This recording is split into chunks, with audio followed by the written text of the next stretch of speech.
De la métropole au Mont du Lyonnais, en passant par les vallons du Lyonnais, le patrimoine n'est pas qu'une affaire de vieilles pierres. Quand les richesses du passé se tournent vers l'avenir, zoom sur une journée inspirante à travers notre territoire.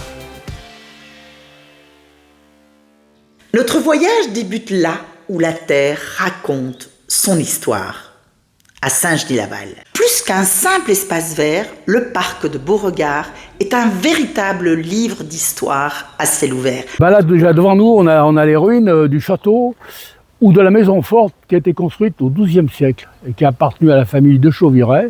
En 1564, la famille royale est venue chez les Gadagne à Saint-Genis.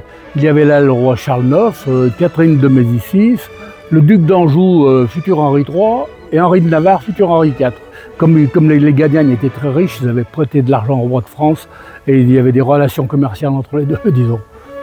Les vignes de Beauregard sont des témoins vivants d'un savoir-faire ancestral tourné vers l'agriculture. On fait vivre le patrimoine agricole avec les gestes d'autrefois, donc on fait vraiment de l'agriculture, mais sous une forme associative. Des vignobles aux vestiges romains, le passé lointain continue de structurer nos territoires. Nous avons la chance d'avoir ce bureau d'information touristique juste en face de l'Aqueduc. Nous avons aussi la chance de pouvoir l'exploiter, entre guillemets, le valoriser. On a un rôle de passeur d'histoire. Quand on a la chance d'être dépositaire d'un patrimoine historique, de la qualité, de la valeur de cet aqueduc romain, on a tout intérêt aussi à dynamiser notre patrimoine et à en faire des lieux qui vivent. C'est aussi parce que derrière, il y a un levier touristique et donc, par répercussion économique. Il en a été question lors de la table ronde organisée en mairie de Messigny.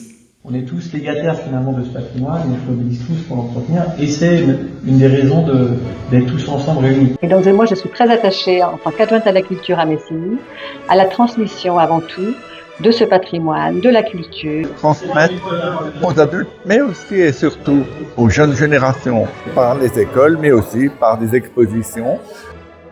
Au pied de la collégiale à Saint-Symphorien-sur-Coise, c'est toute une communauté qui se mobilise pour faire vivre son histoire. Que ce soit la vieille ville de Saint-Symphorien ou cette magnifique église collégiale qui est derrière nous, qui est classée monument historique et qui date du début du XVe siècle.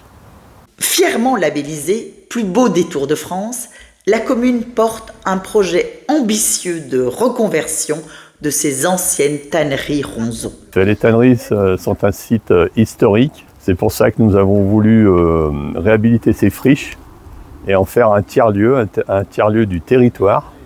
Avec un programme d'usage de plusieurs espaces permettant soit des accueils artistiques, soit des accueils sur du savoir-faire, la mise en place d'un espace permanent qui permettrait de récupérer une partie de la collection de la Maison des Métiers, à savoir les tanneries, le cuir, le bois, un espace d'exposition temporaire, et puis des ateliers de pratique surtout. C'est une vision politique qui est une vision d'accueil, une vision de vivre ensemble. Cette dynamique de transmission et de valorisation des savoirs et des souvenirs se retrouve partout, portée par des associations passionnées. Notre mission, c'est de transmettre à la fois le patrimoine, la culture, l'art, au plus grand nombre, des plus petits aux plus grands, en passant par les scolaires. De la maison de pays de Saint-Martin-en-Haut à la maison d'exposition de l'Araire à Izeron. L'Araire est une association qui existe depuis 1969, dont l'objectif est de préserver et de faire la promotion et la valorisation de l'histoire et du patrimoine culturel des Monts du Lyonnais. L'histoire se raconte et les connaissances se partagent. C'est l'essence même de notre travail au CDC, au Conseil de circonscription, de faire rencontrer les différents acteurs, ce qui permet déjà qu'ils se connaissent et de mutualiser leurs expériences. À très vite dans notre circo.